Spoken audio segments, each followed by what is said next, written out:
We are going to talk about some relationshipy stuff. My good friend Nomalanga Moses posted some stuff recently that I thought was really interesting and gave an interesting perspective about dating and relationships and setting standards. Now, as we get started, first of all, I want to welcome everybody and ask you to please hit the thumbs up button. But I want to ask you guys this. How many of you are familiar or have, feel like friends who use the term, I refuse to settle? People who are single, who've been single for a really long time, who don't seem to have had a healthy relationship in a decade or more, who just keep saying, and you ask them why, and they say, because I refuse to settle. Say something in the chat if you know people who say that. And Nomalanga had an interesting perspective on it. We're going to talk about it. But before I begin, I want to ask Noma, how you doing today? I'm doing great, Boyce. How are you? I'm doing really well, really well. And Nomalanga is all the way in Botswana. And she is part of our Botswana B1 family, and so we've been friends for a long time. I think since what year did we start working together? Norma? Was it 2010, 2011? Yeah, 2010. 2010. So that's 11 years now. Oh my gosh, that's so crazy. Anyway, I thought that your post is really interesting. I'm actually going to try to find a screenshot of it. But I want to ask you. First of all, when you're talking about people that say I refuse to settle, what comes to mind when you think about that? Like, what's your vision of the person, let's say woman, male or female, who says, I refuse to settle and this is why I'm single? What made you even make a post about that?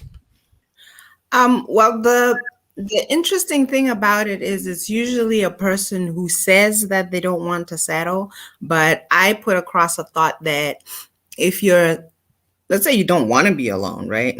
Let's assume you don't want to be alone. And really, most of the time, nobody does. Right.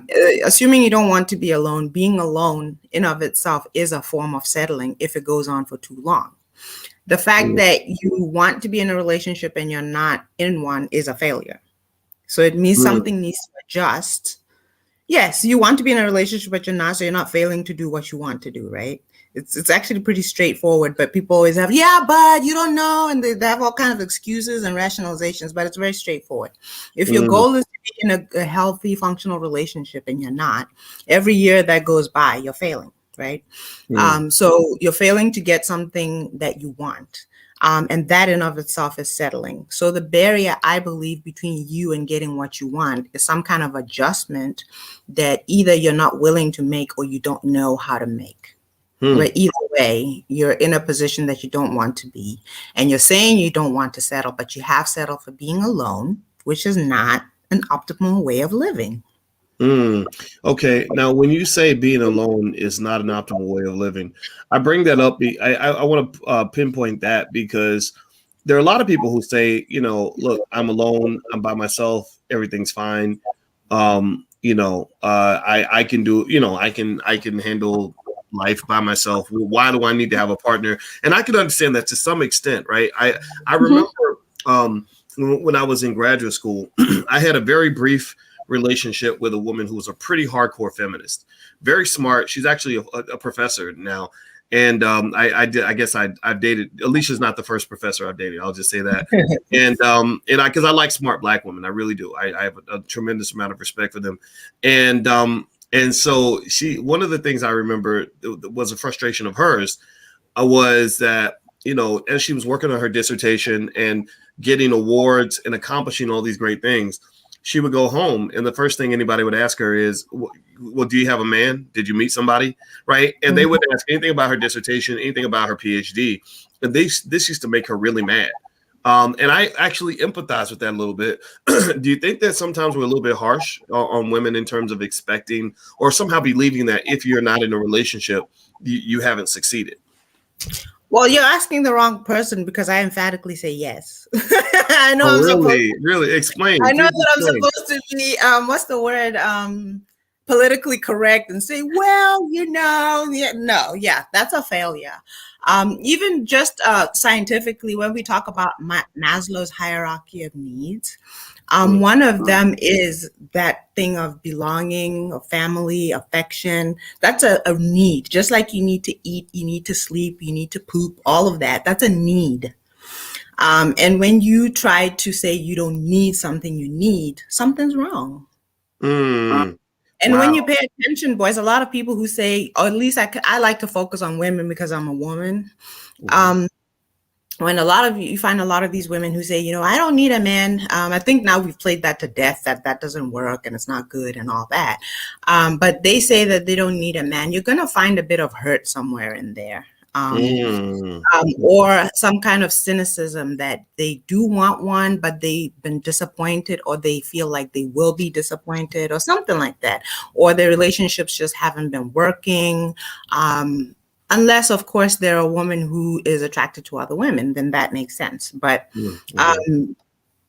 a normal woman needs a man. Mm. Interesting. Okay, so a normal woman needs a man. Okay, well, that's interesting. So what I want to do actually um, to just show what kind of a nerd I am. I actually, while you were talking, I pulled up a screenshot of Maslow's hierarchy of needs, so we could kind of debate this and talk about this. So here's an image of Maslow's hierarchy. Let me get this. Let me get this off the screen. So See sexual intimacy in that yellow, family, yeah, friends. Yep. yeah. That's a great point. So you look here. I'll zoom in a little bit so we can read each layer. Maslow's hierarchy, by the way, is basically this pyramid created by a psychologist with the last name Maslow, who basically said that in order for you to be a complete, fulfilled person, you have to climb this pyramid. And like any other pyramid, you can't get to the higher levels unless you've dealt with the lower levels. So the lowest level of the rung, or the lowest rung on this pyramid, is breathing, food, water, sex, sleep, homeostasis, excretion. I guess excretion is using the bathroom, and homeostasis, I gotta look that up. But anyway, but these are physiological needs, basic physiological needs that, like you have to breathe, you have to eat, you need water, in food, things like that, right? And then once you've achieved that, once you've accomplished or fulfilled all your physiological needs, you move up to safety. Safety is security of body, of employment, of resources, of morality, of the family, of health, or of property. Now, once you've achieved that second layer, then you can go to the third layer, which is friendship, family, sexual intimacy. So this means that you can't even get to the point where you're seeking friendship and family if you don't have safety, if you're not feeling safe, or you don't feel, or you don't have enough water and food. Like, or if Yeah. you have to go to the bathroom, like an example I like to use is, if I've really got to pee, there's nothing that I want to do right now other than get to a bathroom. Until you get that need fulfilled. Right. Yeah, and I want to say on the second one, boys, when you talk about, I think it's the safety one, the Mm-hmm. security of body and all that, family is still there. See, Mm. and the foundation of family is marriage. Even though people try to build quote unquote alternative models of families, the optimal way to build a family is a mother and a father, and then they have some children and they stay together. They all stay together.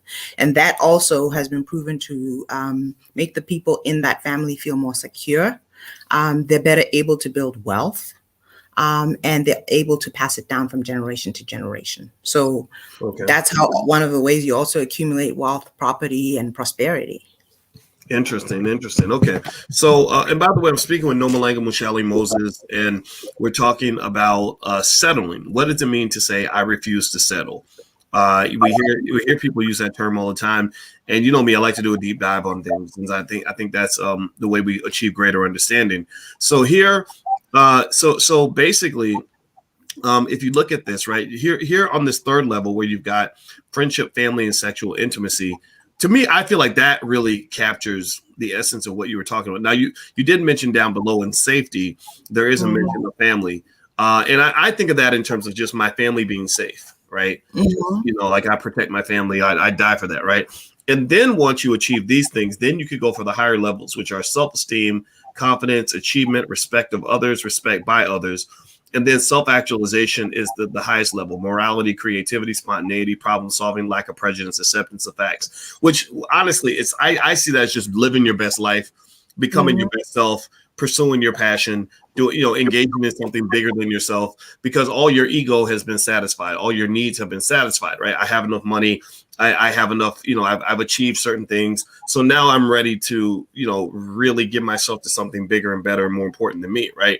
So self-actualization is the goal, but what you're kind of saying with Maslow's hierarchy is that if you're not fulfilling this lower rung, it's hard to go to the higher levels. So what that makes me think about, and I'm going to ask your thoughts on this, Noma, because I know you're honest about things. So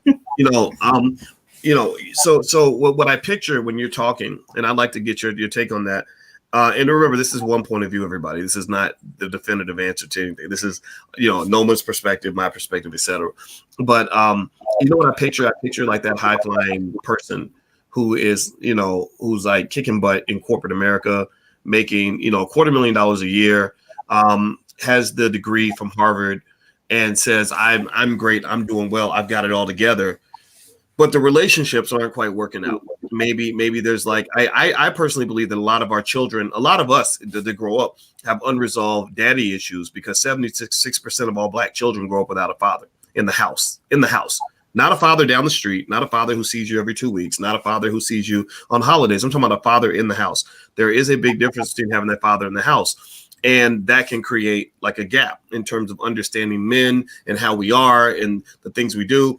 And so what do you think? I mean, I personally have a heart for that, in that it seems to me that that some of these people, maybe some of them are in denial. But are you telling me that there's no way to replace like the love of a man for a heterosexual woman if she doesn't have that? No, there's no way to replace it. No, really? No. Okay, so let's talk about that more specifically. The reason why I use the word optimal is because that's what I mean. I'm talking about the best. And I remember we had a conversation many years ago, and I talked about how you can run a race and you can have one really, really strong leg and hop your way to the finish line.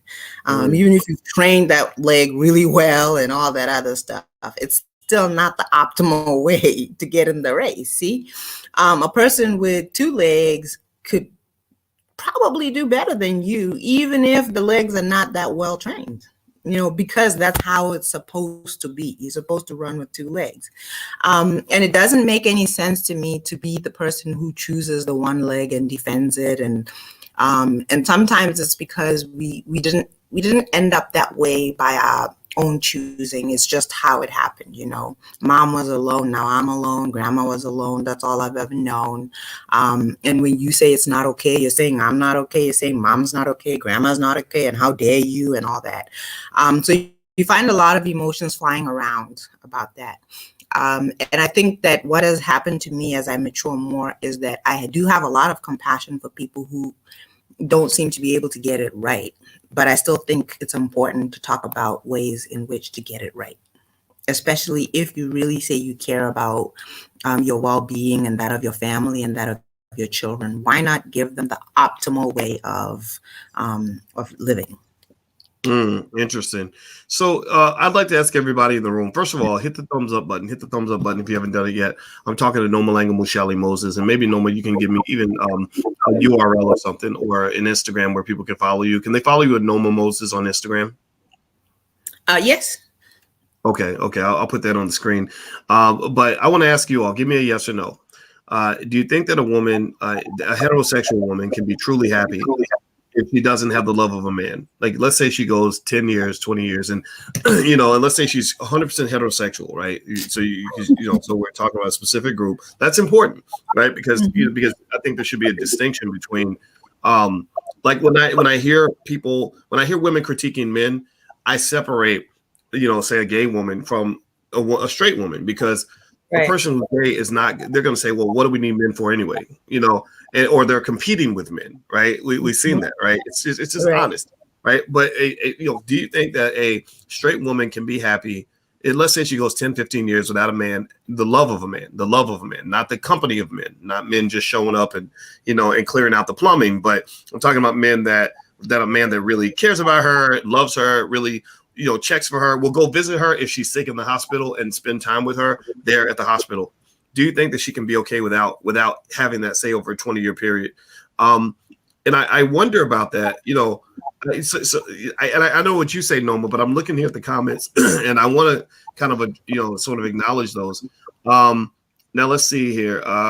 Give me a yes or no. Can I just add, you're asking after already stating that 76% of people, that's the only reality they know. Okay. So then you ask those same people, can they live like that? Of course they can. They do.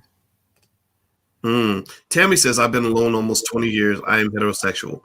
So I guess the question you probably asked Tammy is, are you happy, or do you pretend to be happy, or have you? So it sounds to me though like you're acknowledging, though, to me it sounds like you're acknowledging that you can become comfortable in something that is not a natural situation, right? Like you mentioned the one leg example. Like if you've only known what it feels like to have one leg, you've never had two.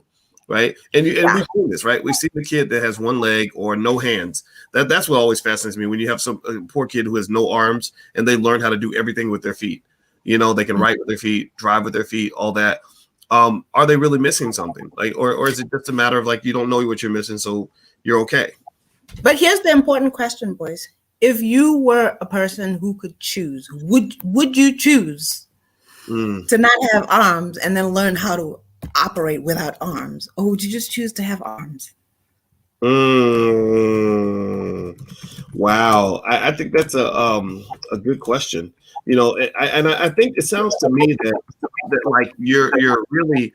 If I was to refine your comment, I'm trying to find it on Instagram so people can actually see exactly what you said. It sounds to me like what you're saying is, you're really talking about those women who are heterosexual, who really are looking for a man, like who really are looking. And then they say, I refuse to settle. That's why I'm single. And what you're arguing is, no, actually you have settled. You've settled on nothing. You've decided that nothing is better than something that doesn't give you everything you need. And it seems to me also. But the thing is, what about if they've set unrealistic expectations about what it is they need, so nobody's ever going to meet it? Or what if when they get what they need, they themselves are not equipped to be functional and sustain that? There's a whole bunch of things going on. I always say, you're an educator. One of the examples that I like to give is, I remember taking a class on special education. Not to say anybody's special. I'm so tired of trolls. They always find something to come and attack you with. When you're a special educator, right? Specifically special education, one of the things that you will find is that when you introduce a concept, it happens even in the general population. When you introduce a new concept, the child with a challenge will, when they feel too challenged, they will start to attack this is stupid. This is, I don't need to do this. And they will take a negative approach to it because it's challenging them. And you find that a lot of times with the people who say, I don't need it, I don't want it, or they're crap, or they're trash, or they're dogs, or all these other things, is it's challenging something in them that they don't feel like they can overcome. The truth is, there's enough examples of people in healthy and functional relationships for us to know that there are good men and there are good women. And then there are also other principles at play. You attract to yourself what you are. So if you believe yourself to be a good person, why don't you think you can find another good person? The only way that you can believe that there's nothing good out there is to start with the thought that you're not good yourself. Interesting. Or something's wrong with you, or whatever, Well, I think that what you're talking about as well, to me, it speaks to that group that says, I'm actively looking. I'm looking for the one, right? I know a lot of single people who are constantly looking for the one. It's like those TV shows where the main character is always looking for their father, and they're never going to find their father, because then there will be no show left. Right. Or when right, on the show Good Times, they were always trying to get out of the projects. And every time you thought they were going to get out, something would go wrong at the end and they wouldn't get out, because it was never planned for them to get out. It was never designed that way, because Good Times is a show that, is supposed to be in the projects. It's not supposed to Right, be the family in the projects. right. Yeah. It wasn't the Jeffersons, right? The Jeffersons were Mhm. when you actually got out of the projects. So I think that I've seen that. I've seen people whose lives kind of run this repetitive circle, and I think that's where therapy can really help you, because all of us have patterns. All of us have repetitive circles where we live the same story over and over again. We write the end of the story before the story even begins. And I would say two things to people. One is, therapy and things like that can help you, one, figure out what your pattern is, what your circles are. Two, I would try to understand the circles of anybody you're trying to form a relationship with. Like I say to guys all the time, look, if you meet a great woman and every single ex-boyfriend she's ever had is a complete dog, then you're going to be a complete dog. It doesn't, you can fall into the nonsense to say, well, I'm different and I'm different. She's been hurt by a lot of men. Most of the men she's been with have used her, but I'm the first guy who's not going to do that. No, at some point she'll find a reason to conclude that you're a dog too, just like the rest of them, because it goes deeper than that, because her daddy was the original dog. He was the first one to start barking, and every man's been barking ever since, because she's never actually done the work to confront that pattern that exists in her life. So I've seen that a lot, and I think it's a very dangerous pattern, because if you're having a long series of 6, 7, 8 month relationships, that's a lot of people in your life, a lot of energy, a lot of diseases, a lot of stuff. Right? What do you think about what I just said? What are your thoughts on that?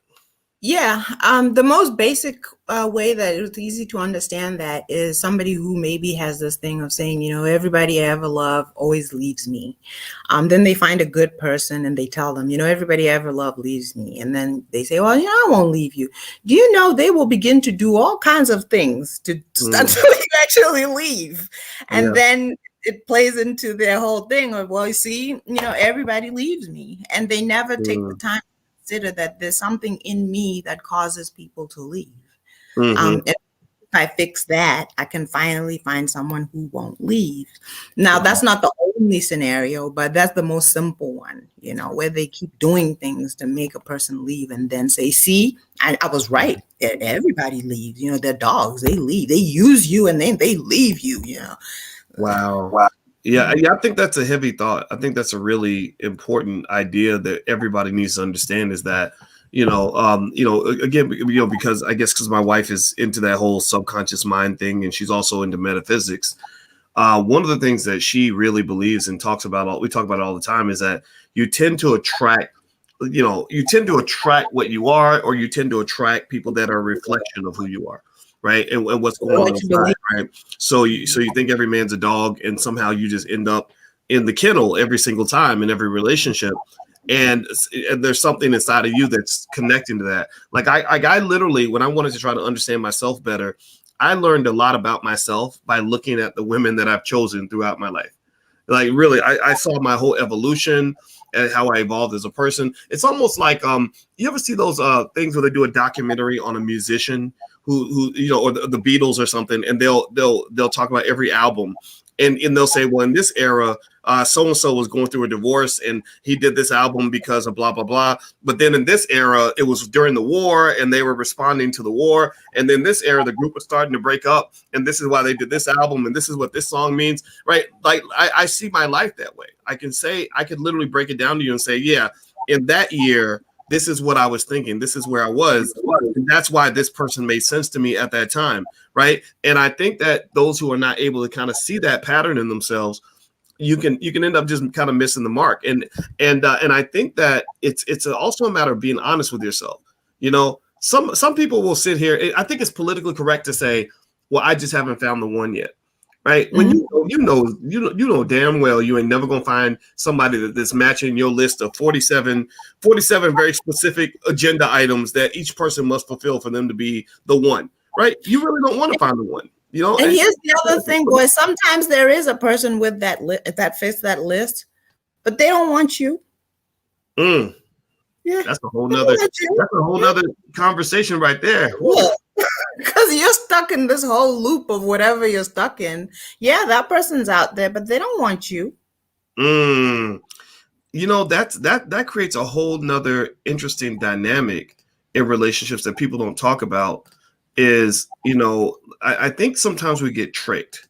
We get tricked into thinking that every person that we want is also going to want us. We get tricked into this idea that, that I'm looking for the one, I'm looking for Mr. Perfect or Miss Perfect. And when I meet him or her, they're going to want me too. And then they don't. And then you say, oh, this sucks. Women are dogs or men are dogs. Right, they're all dogs because, I finally met the man. I've seen this. I had a friend like that where we talked about it because she was like, oh, I finally met a man who, and the list was crazy, and the guy makes $1 million a year. He was 6'3", very handsome, had an MBA and all this other stuff. And she's like, I met him and they slept together a few times and then the guy left. And I said, I just had to say, I said, you don't think that a guy that has all those criteria, you don't think he has lots of options? A lot of options, right? Yeah.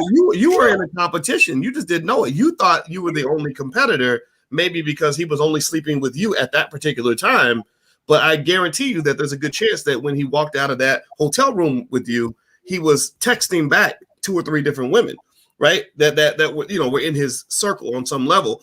And I think that's another little art that I've learned that a lot of people don't understand that. Having somebody that will spend time with you is very different from having somebody that will really commit to you. Commitment is a whole nother level of connection that goes beyond just the sex. I know a lot of guys that have a lot of money and fame and everything else, and they can have sex with a lot of women. Like, that's easy. That's not a big deal. But when they pick a woman and say, this is the one I'm going to focus all my energy on, and I'm dropping everything else so I can focus on this one person, that's just a whole nother level of commitment. What do you think? I think that's true. And the other thing is, you have to think, a lot of people put a list together of a person that's exceptional. So in order to attract an exceptional person, the very first thing you have to do is get to work to be exceptional yourself. And that's just, it's so simple, but people just don't get it. And also you have to grow as a human being. You just have to grow. And a lot of people who have that thing of, I can't find anybody, they're usually very stagnant.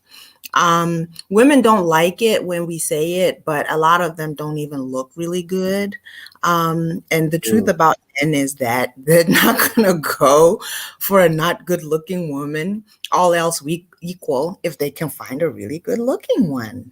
That's just a fact, all else equal. If she's sweet, she's whatever, all the qualities that you're looking for, and there's 2 of them, right? And all the qualities are the same. And one is gorgeous and one is, he's gonna pick the gorgeous one. It's just a fact, right? And they get mad. You should love me with my fat. And no, actually, you can lose weight. Being fat is not a stagnant. And they really get so mad. Like, sometimes I have to go off of Facebook for 2 days because they get so mad, and they, the emotions. And I always say, because your emotions are this stirred up, that means I've pinpointed something in you that needs to change, and you're unwilling to look at it because you don't know me, and you shouldn't be this emotional about what I'm saying, and you don't even know me. I think that's an interesting point. And Damani's making a good point. Damani says that you're saying a lot of the things Kevin Samuel says, and this is an area where I do align with some of what Kevin says. I think Kevin's a little harsh sometimes, right? I don't like that term "die alone," right? If you tell, I don't even want to be the guy to tell a woman you're going to die alone because you don't listen to me. I think that's a little bit much. I don't think you need to do that, because there are people that are really going to die alone, and for some of them, it's not completely their fault. In America, statistically speaking, actually, The Economist did an article that basically said that the percentage of marriage eligible men in the African American community is lower than the percentage of marriage eligible women because of mass incarceration. Said get a passport. Yeah, well, passport. Hello. Yeah, well, that is a thought, right? And that gets into another conversation about, Black women exploring all their options, right? Should they, should she? Let me just clarify, please, quickly. Wait, clarify. Go to Africa, okay? Go to Africa. Go to the Caribbean. I'm not saying go get a pale man. Let me just be clear. I just want that clear, okay? But get a passport. If your rhetoric is, I can't find them here, go somewhere else. Okay. Well, I'm not gonna knock it. I think, I think people should do whatever they need to do to be happy. I'm a believer, and I can tell Rather you. to make excuses. And I can tell you, even when you talk about, marrying a pale man, I have relatives that have done interracial marriage, and even when we talk about LGBT type stuff, I have people in my family that are in that community. So I have to be honest, I have to speak my truth, but at the same time, I love them. I accept them, for whoever they are. Right? I just do.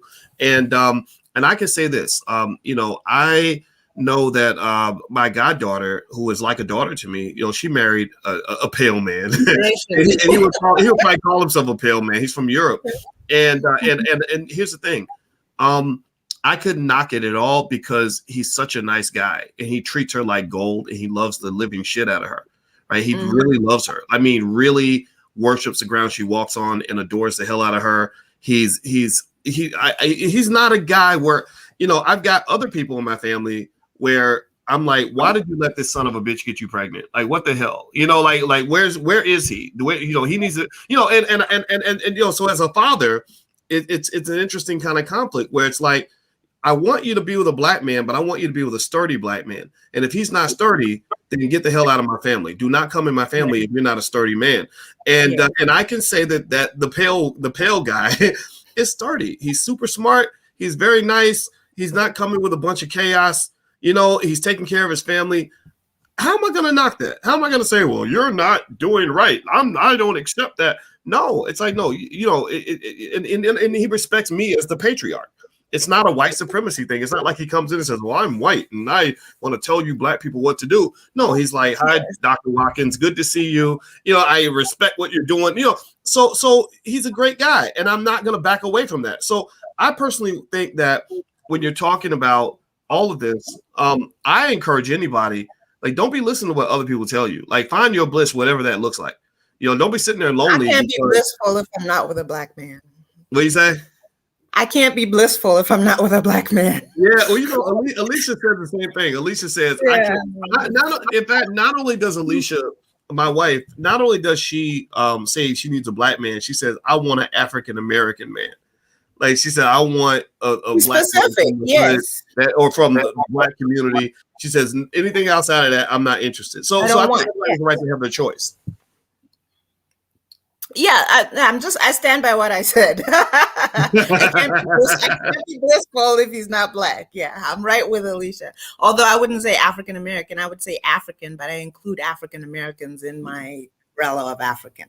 Well, and you are African, so you're able to see the value of all sides. I've seen a lot of African American. Tell me if you guys have seen this before, but I've seen a lot of African American women though who have had a hard time being married to an African man, and then I've seen the opposite too, an African woman who, maybe the African American man wasn't quite a good fit. Do you think that there's like a little bit of a divide that can cause challenges in those relationships culturally?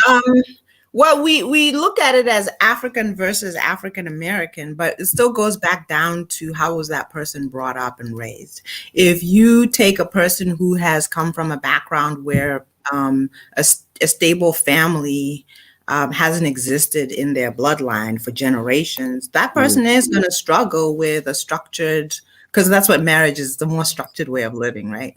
They're going to struggle in that structured environment, and it's going to cause problems. And actually, that's usually where the problem is.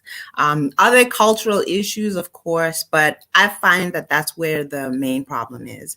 And other Africans who have come from like a single parent home and married a person from a two-parent home in America and still have problems, or they're both from two-parent, yes, of course. But you're going to find that it's the family dynamic that plays in the marriage from what I've seen. And that's what causes the problems. Now, are all Africans from two-parent homes? No, but it's more common and it's more normal. So then are more African Americans from single parent homes? Of course, not all, but it's more common, it's more normal to be from a single parent home. And that dynamic will play out. Yeah. I would really say that, it's I think that the racism thing kind of put us in a weird predicament. I think that we can be too hard on the single moms who are doing the best they can with what's in front of them, right? They're stuck in a crazy situation.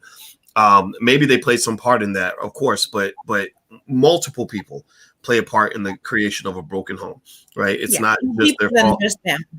Yeah, and then you have this interesting movement among some men where they say we refuse to even date these women. That these women with kids, they're not worthy. They're not blah blah blah. And I think that's kind of sad that you see the men running away from the women. But then you also see, this thing where sometimes the women don't want accountability. There are women that'll say, "Hey, if you tell me I should lose weight, then who the hell are you to tell me what to do?" And I think maybe they're frustrated because they're tired of people telling them what to do. But truth is truth. But that's where the Campbell Samuel things come in, where then he's like, well, you're going to die alone. It's usually when someone shows up, and I'm not saying I agree with him saying that, but he's usually saying if you don't want to do what it takes to not be alone, then you're going to be alone. And I do agree that I've seen some of the things where he's been a bit harsh, but usually when someone has a resistance to exactly what they need to do to get to where they want to go, why do they expect to get to where they want to go? Mm-hmm. If I was a single mother, which I'm not, I would be trying to teach my daughter not to be a single mother, because I've endured something that I feel like I could have done better if I'd had a partner in.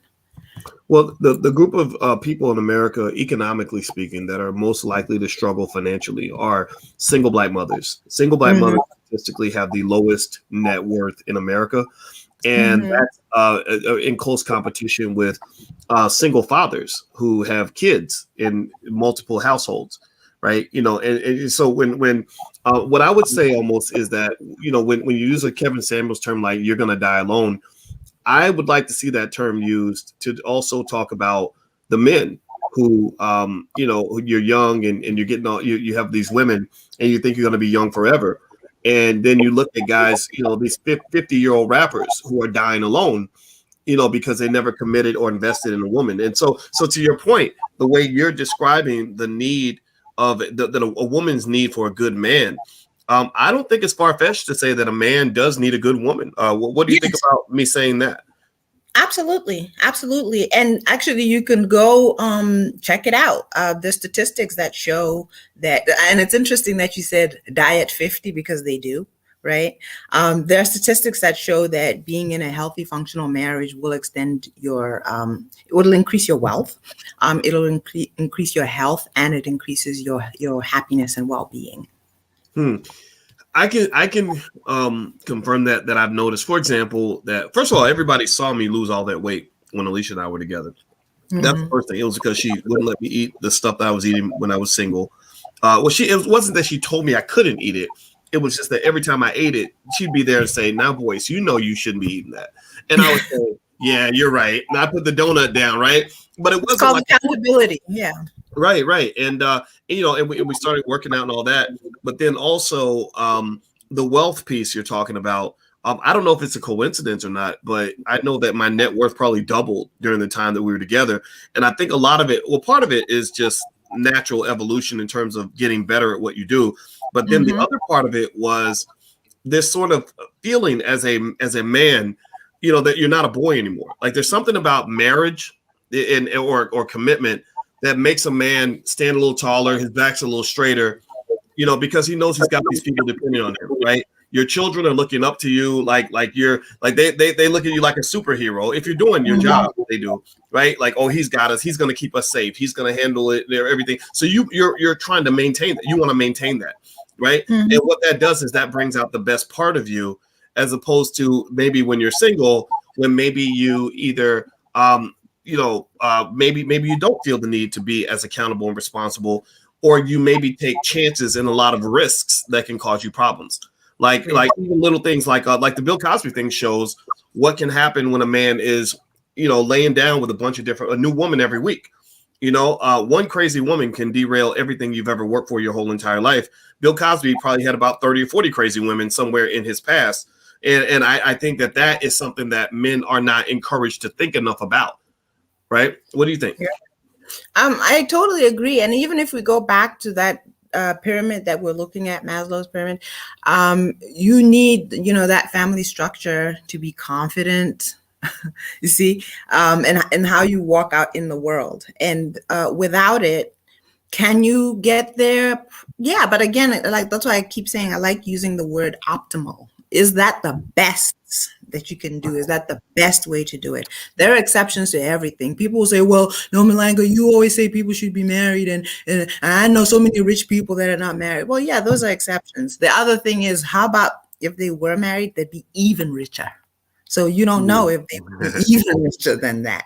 And then the other thing is it's a way of protecting your wealth. And a lot of men will attest to this.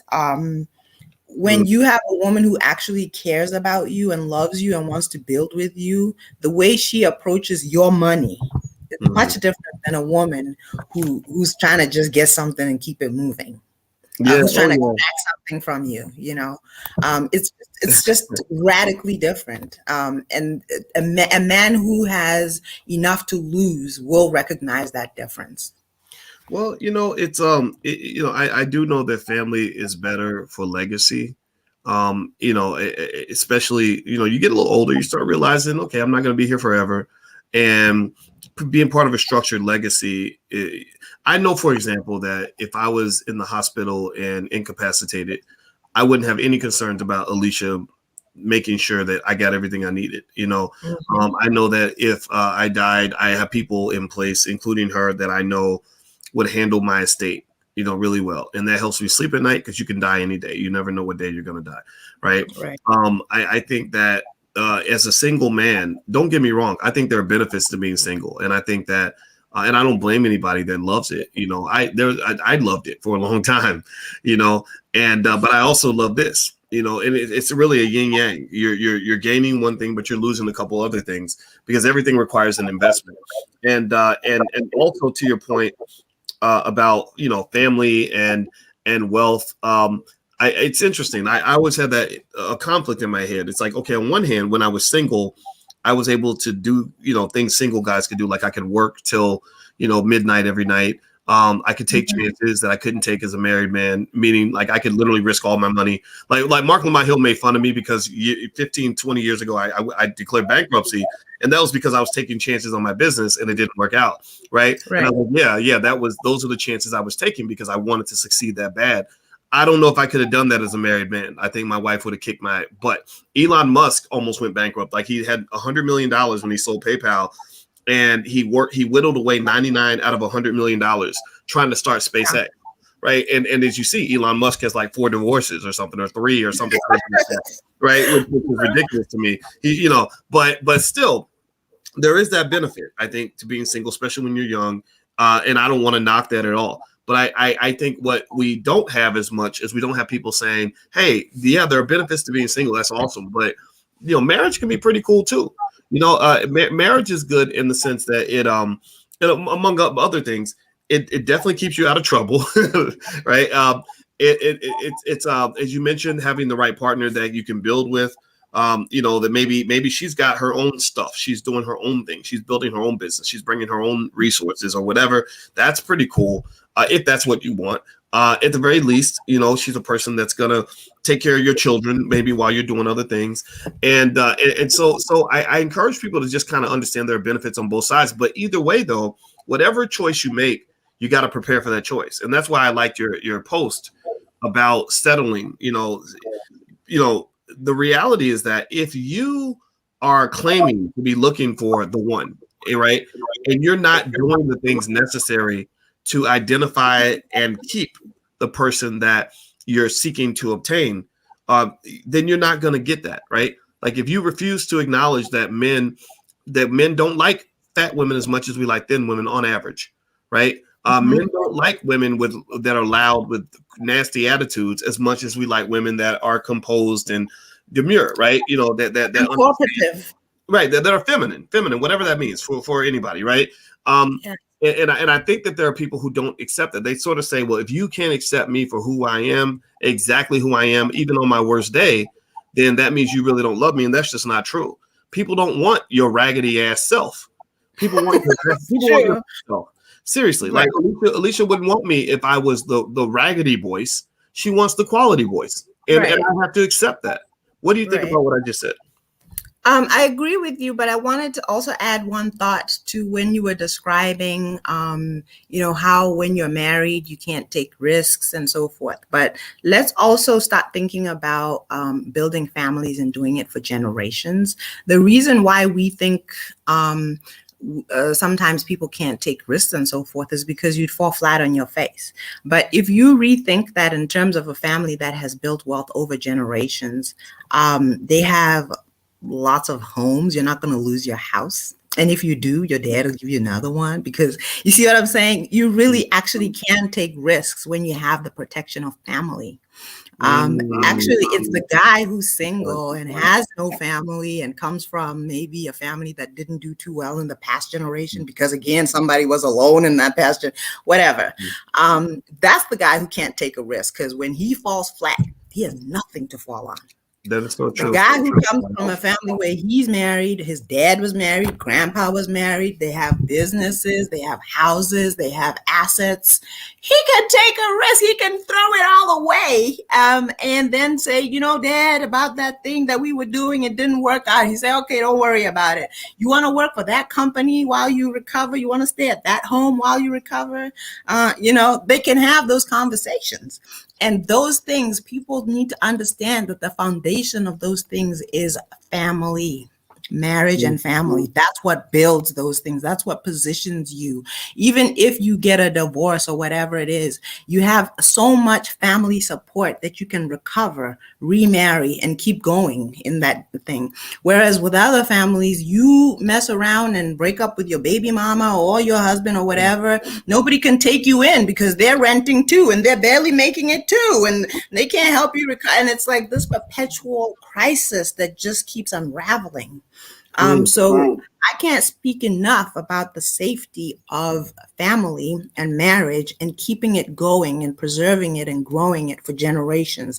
The longer you do it, the better off you will be. That you can go check it out. Go read. Even these families that we talk about, like even when you were talking about one of your goddaughters who married interracially. I don't know these people, but I'm willing to bet the young man you're talking about comes from a solid family, and his mom and dad also come from a solid family. So it's not really that she married interracially per se that made her marry well. It's the fact that she married into a family that has preserved their family for generations. And hopefully that will position her to do that, and her offspring will also do that. Well, I think that's a great point. And by the way, everybody, I'm talking to Nomalanga Moshali Moses, and we're talking about the act of settling. And she made a great post about women who say I refuse to settle. And she says that when you say I refuse to settle and you stay single, you're really settling. You're settling for loneliness, right? That's where you're settling. And everybody, if you could, please hit the thumbs up button, share, subscribe button if you haven't done it yet. And also, in case you guys did not know, there is the blacklovechannel.com. That's where we talk about love and relationship topics. So Alicia and I are on there a lot, and then sometimes we bring in special guests. And so Nomalanga has been a friend for a long time, and we just think she's awesome. So anyway, so you made a great point about the protection of family in terms of an insulator from risk. I remember one of the things that I really liked about Alicia was I remember once she said, Boyce, everything you do, if everything you do fails, don't worry. We got the house. I've got my job. We're good. Yeah. We're gonna be fine. And I did appreciate that quite a bit.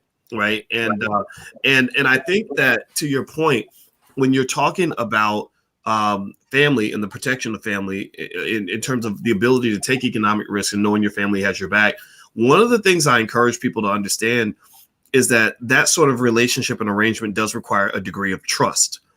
And one thing I've noticed is that because Black people, we traumatize the hell out of each other on a regular basis, African Americans anyway, because of what we've gone through, trust is sometimes lacking, right? And one of the reasons that I was afraid of marriage when I was much younger is because I said, if I take all these chances financially, nobody's there to tell me not to do it. Nobody's there to tell me, hey, you know what, the kids are at risk and you're going to lose your job and you better stop doing this, right? And I noticed though, and I thought about it, and if I were, say, married to a woman who trusted me, right, who said, you know what, I trust my husband, he's a smart man, we'll make it through, you go for your dream. I could have got married at 25, 26 years old. My brother has been my number one business partner, in all the years I've worked together. So he's been my partner, not like a wife, but, we're like, we're together. We've worked together a lot. And one of the things I thanked him for, because he's much more conservative than me, is sometimes he looks at what I'm doing and he's like, what are you doing? Like, why did you say that? Right. But he's always trusted me. And I thanked him. I said, thank you for trusting me, because I know I'm a person where sometimes the things I do don't work out. I fail, on a regular basis. I love to fail, because that's how you get that first success. And because he was able to go through take the L's with me, so to speak, we were able to get the big wins together. We were able to achieve amazing things because he was able to allow the process to work and allow me to do my thing without being up my butt with all his insecurities. Like, oh my God, I'm so scared. It's not going to work out. Oh my God, what are you doing? It's like playing a basketball game where takes you out of the game every time you miss a shot. You can't be a good player if your coach takes you out of the game every time you miss a shot. And there are people I've seen who, because of how they grew up, have major trust issues. And to talk specifically, I can only speak on African-American women in this regard because I've only dated African-American women. That's it. I can tell you that daddy issue, like daddy, I couldn't trust my daddy. It permeates through relationships. So it's like, yeah, I can trust a man as long as he doesn't mess up. The minute you mess up, I'm gonna get super triggered and I'm gonna go crazy. Whereas a quality woman to me is one who says, yeah, my husband messed up, but I trust him. I know he's gonna get it right. I'll let the process work itself out. What do you think about that? I'm not even going to ask a question, but that's been my experience. Yes. I actually think that's twofold. First of all, you're trusting the person, right? Trusting you, having faith in you, and even knowing that if you fall, you'll get back up, you'll recover and so forth. But it still goes back to my original point that I can trust you, yes, but I also know that even if you make a mistake, we're not ruined. And that also still comes from the backing. One of the things that I can share about a lot of African cultures, especially mine, is that people pay dowry, and people have kind of misunderstood. They say, well, you shouldn't have to buy a wife. And no, actually, it's like an investment. You literally pay money that's supposed to be grown and kept somewhere, so that it's for the safety and security of you all. If something happens to you, she has some safety and security, right? But if you want to take risks in life and everything, and you fall down on your face, there's that little nest that will cushion you. But again, this is built into the process of a marriage and building a family. That isn't given to you, it's given to your wife's family. And your families are supposed to support you and help you along the process of building your family and building your wealth and so forth. So again, without that family structure and passing it on from generation to generation, mom is not going to trust any man because there's been no man, and she's going to raise you not to trust. Some mothers literally say that. Don't trust it, girl. You better get your money. Don't trust these men. They literally say it. Get your own stuff. Look out for yourself because you can't trust these ends. And then what makes it worse though is when you do have those guys who really are not trustworthy, right? A lack of trust breeds a lack of trust. Yes. So you're to your original point that you made about Alicia saying, if you believe that people are awful, you're going to meet awful people, or whatever that language is. And that's a self-fulfilling prophecy for a lot of people. You are dealing with people who are going to disappoint you, and they disappoint you, and then you tell your daughter that, well, don't trust it. I had 5, and the thing is, you're going to say it. I had 5 men in my life, and all of them disappointed me. I can tell you they're all going to disappoint you. But you go to another family where they've had generations of trustworthy men. They're kind of like, well, yeah, if you get a guy that's not trustworthy, he is going to let you down. Why didn't you get a good one? And again, people's emotions It's like flying around when you say these things, especially when they haven't known anything different. They think you don't live in the, I've been told I don't live in reality, or I don't live in the real world, or I don't know things and so forth. And I can appreciate that, even though I've suffered disappointments and loss and failure and all these things in my life. I can't say that about my father. I can't say that about his father. So that's what's said in my mind, that a man is trustworthy. He won't let you down. He'll take care of you, and so on and so on. So I feel comfortable saying that. And another woman is different experience is going to feel more comfortable saying something else. Yeah. I definitely heard everything you were saying, and I think in general, I can be honest and say I've seen women in different categories. There are in my view, the quality women and the women who don't quite, make the cut, right? And I think that's okay. The reason I think that's okay is because it allows me to be honest about what I'm seeing without, so I'm not over romanticizing women, right? Thinking that they're all wonderful and perfect just because you're cute. While at the same time, making sure that I give the right kind of respect to the right kinds of women. Everybody don't deserve the best that you got. Everybody doesn't deserve, if you're a man, every woman doesn't deserve your affection and your money and your time and your commitment. And same thing with women. You can't get whatever you consider to be your good stuff. Every man don't deserve your good stuff. Every man does not deserve the husband treatment, because if you're giving the husband treatment to men who haven't earned it, then you're diluting the value of what you have to offer. And I believe quality men can identify that, and they understand the difference between, shopping at Bloomingdale's versus shopping at Walmart. They know the difference between a low value and high value situation. And so I personally think that standards and self-esteem are important. That's why, for example, I don't fall for any of this nonsense ideology that says, if I support Black women, I gotta just support every Black woman. No, I talked about Lizzo and her record label promoting obesity as body positivity, and y'all heard me talk about it, and I don't take a single word back. I don't care what anybody says. Oh, but you hate Black women. No, I want y'all. I like Black women who want to do better. Those are my type of women.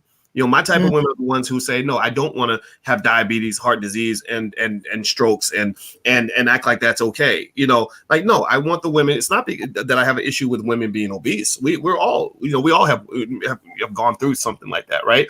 But it's like, no, stop telling me that a negative is a positive. No, I can love you. My wife loved me through my obesity, but she did not pretend like me being obese was as good as me being healthy. That's a damn lie. And I bring that up because, I think it's okay. I think same thing for women. I see women who will be so determined to say, I support Black men, that you'll have a Black man doing something stupid and foolish and ridiculous and humiliating. And they'll be like, well, I want to support Black men, so I'm going to no, don't support those Black men. No, seriously. Because I've seen so many quality women just dating men who are complete trash, garbage men, just literally worth 2 nickels on the ground, right? And you're trying to treat that man like a king, and he hasn't earned king status. Make people meet a standard before you that's what you got. Love yourself enough to value the love that you're giving another person. I give a type of love to Alicia that I did not give. I had a girlfriend for years before Alicia. No one knows. And I didn't give her the same love that I give Alicia, because Alicia earned queen status. The other woman was fine. She was okay, but she wasn't Alicia, right? So I don't believe in this high idea of always being the same with everybody all the time. And what happened, because if you do that, what's going to happen is you're going to feel burned, because you're going to give this amazing love to somebody who didn't earn it, and they're not going to value it. And you're going to start feeling like all men are crap or all women are crap, because you basically gave away your best to a situation that wasn't worthy of you and worthy of your best. So save your best for the best. You must be the best to get my best. That is my rule. And that is a rule I think everybody can consider adding to your arsenal in terms of how you approach relationships. Noma, I'll let you get the last word. Please, what say you? I don't need the last word. What you said was exactly what needs to be said, Boyce. And I can't say anything more. It really is true. You have to be your best, and then give your best to someone who deserves your best. Yes. Yeah. Give me your best. I'll give you my best. Love, I believe, could be reciprocal. But at the same time, I think love requires a tremendous amount of patience. Hmm. Patience meaning that you can't just get triggered over every little thing. You got to have some resilience. You got to, like that New Edition song I always cite, can you stand the rain? You Yeah. got to stand the rain. And I think a lot of people can't stand the rain because they're too caught up in the fairy tale, or they're too triggered and afraid of whatever. And they just, because you're afraid, you're scared to avoid.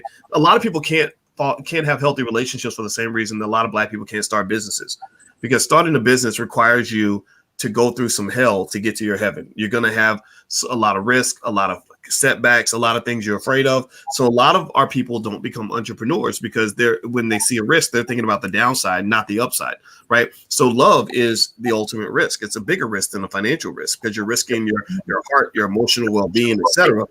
Because a lot of people see the downside and can't see the upside. They just say, you know what, I'm going to stay away from it. I'm not going to get too involved. I'm going to just have a bunch of temporary, simple situations as opposed to having something that's meaningful, because it takes a whole different set of skills.